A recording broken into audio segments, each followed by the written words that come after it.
뒤로 가겠습니까? 앞으로 가겠습니까? 오늘의 말씀은 출애굽기 14장 1절에서 20절입니다. 말씀 살펴보기.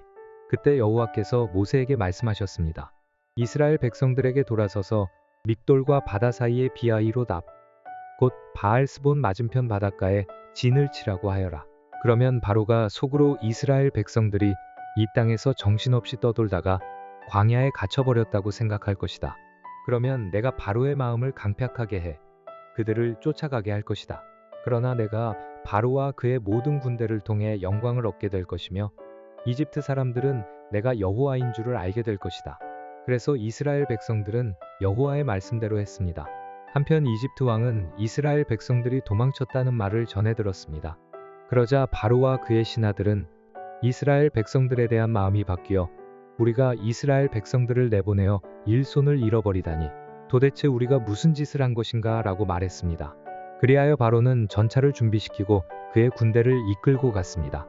바로는 가장 좋은 전차 600대와 이집트의 다른 모든 전차들을 이끌고 갔는데 그 위에는 지휘관들이 타고 있었습니다. 여호와께서는 이집트 왕 바로의 마음을 강팍하게 해 이스라엘 백성들을 쫓아가게 하셨습니다. 이스라엘 백성들은 담대하게 행진하고 있었습니다. 그러나 이집트 사람들, 곧 모든 바로의 말, 전차, 마병, 그리고 군대가 바알스본 앞 비아이롯 옆에 있는 바닷가에 진을 치고 있는 이스라엘 백성을 따라잡았습니다.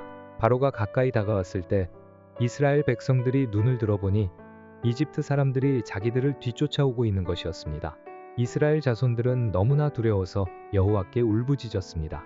그들이 모세에게 말했습니다. 이집트에는 무덤이 없어서 우리를 이 광야로 데리고 나와 죽게 하는 것입니까? 어떻게 우리를 이집트에서 끌고 나와서 이렇게 하실 수 있습니까?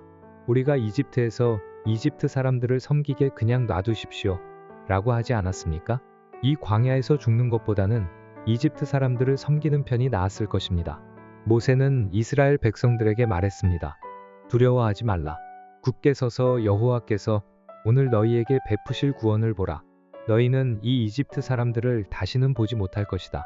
여호와께서 너희를 위해 싸우실 것이니 너희는 그저 가만히 있기만 하면 된다. 그때 여호와께서 모세에게 말씀하셨습니다. 내가 왜 내게 부르짖느냐? 이스라엘 백성들에게 계속 가라고 하여라. 너는 네 지팡이를 들고 손을 바다 위로 뻗어 물을 갈라라. 그러면 이스라엘 백성들이 마른 땅 한가운데로 해서 바다를 건널 수 있을 것이다. 그러나 내가 이집트 사람들의 마음을 강팍하게 할 것이므로 그들이 뒤따라 들어갈 것이다. 그러면 내가 바로와 그의 모든 군대와 전차들과 마병들로 인해 영광을 얻게 될 것이다. 내가 바로와 그의 전차들과 마병들을 통해 영광을 얻을 때 이집트 사람들이 내가 여호와임을 알게 될 것이다. 그때 이스라엘 진영을 앞서가던 하나님의 천사가 그들 뒤쪽으로 물러났습니다. 구름 기둥도 앞에서 뒤쪽으로 옮겨가 이집트 군대와 이스라엘 사이에 있었습니다. 그리고 구름이 한쪽은 어둠으로 덮고 다른 쪽은 빛을 비추어 밤새도록 한쪽이 다른 쪽에 가까이 가지 못하게 했습니다. 오늘의 팁 4절 18절에 알다. 히브리어 야다에 대한 번역으로 인지하다, 경험하다를 의미합니다. 즉 지식적인 알물 넘어 경험에서 오는 알물 의미합니다. 말씀 이해하기. 오늘의 본문은 이스라엘 백성이 이집트에서 나간 이야기를 듣고 바로 왕이 군대를 이끌고 쫓아오는 내용입니다. 이스라엘 백성들은 오랜 기간 노예의 신분으로 살다가 하나님의 주권적인 이적을 통해 자유의 신분으로 이집트에서 나오게 됩니다. 이미 이스라엘 백성들은 10가지의 재앙을 통해서 하나님이 어떤 분이신지 알고 있었습니다. 그러나 그들이 눈앞에 마주한 상황은 그리 좋지 않았습니다. 자신을 죽이려는 이집트의 군대가 뒤따라오고 있었고 하나님께서 이스라엘 백성들을 구원하신 이유는 무엇입니까? 바로 그들이 이집트의 소유가 아닌 하나님의 백성이었기 때문입니다. 모세는 백성이 원망하는 말을 듣고 두려워하지 말라. 굳게 서서 여호와께서 오늘 너희에게 베푸실 구원을 보라. 너희는 이 이집트 사람들을 다시는 보지 못할 것이다. 여호와께서 너희를 위해 싸우실 것이니 너희는 그저 가만히 있기만 하면 된다고 선언합니다.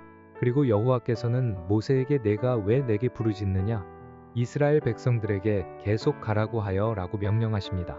하나님은 하나님의 백성이 과거에 안락했던 삶을 뒤돌아보는 사람이 아닌 하나님의 명령에 따라 앞으로 가는 군대이길 원하신 것입니다.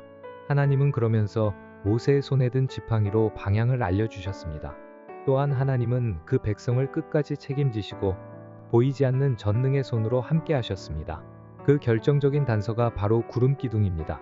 그 구름 기둥이 애굽의 군대와 이스라엘 백성 사이에 있다는 것은 그 사이에서 하나님의 소유인 백성들과 함께하고 계시다는 것입니다. 가나안 땅에 살고 있는 족속들을 쫓아내고 그 땅을 정복해야 하는 상황에 있는 원독자는 뒤로 물러서지 말고 전진해야 합니다. 그 이유는 바로 하나님이 당신의 소유인 백성을 위해 싸우시는 분이시기 때문입니다. 그러므로 출애굽한 원독자들은 전쟁에 대한 두려움과 어려움이 있더라도 하나님께서 끝까지 자신들과 함께 하시는 분이심을 광야에서 경험했기에 이제는 하나님의 명령대로 가나안 땅을 정복해야 합니다. 이는 우리 그리스도인들도 마찬가지입니다. 그리스도인은 성경에서 그리고 삶의 여러 순간에서도 하나님이 어떤 분이신지 배우며 경험한 자들입니다. 그러기에 모든 그리스도인은 삶에 마주하기 어려운 현실이 다가온다고 할지라도 원독자들에게 하셨던 것처럼 구름 기둥으로 인도하시고 함께 하실 하나님을 기억하며 전적으로 신뢰해야 합니다. 타협하거나 상황에 굴복하여 뒤로 물러나기보다는 그곳에서 하나님의 하나님 되심을 보도록 인내와 믿음으로 서 있어야 합니다. 말씀 따라 살아가기. 마주하기 어려운 현실 속에서도 하나님의 함께 하심을 기억하고 그분께 신뢰와 믿음의 고백을 하십시오. 믿음을 잃거나 뒤로 물러나지 마시고 그 자리에 계속 서서 주님의 행하심을 기다리십시오. 말씀대로 기도하기. 청년들과 청소년들이 세상 속에서도 하나님의 살아계심을 경험함으로 하나님의 하나님 되심을 나타내는 믿음의 세대가 되도록 기도합시다.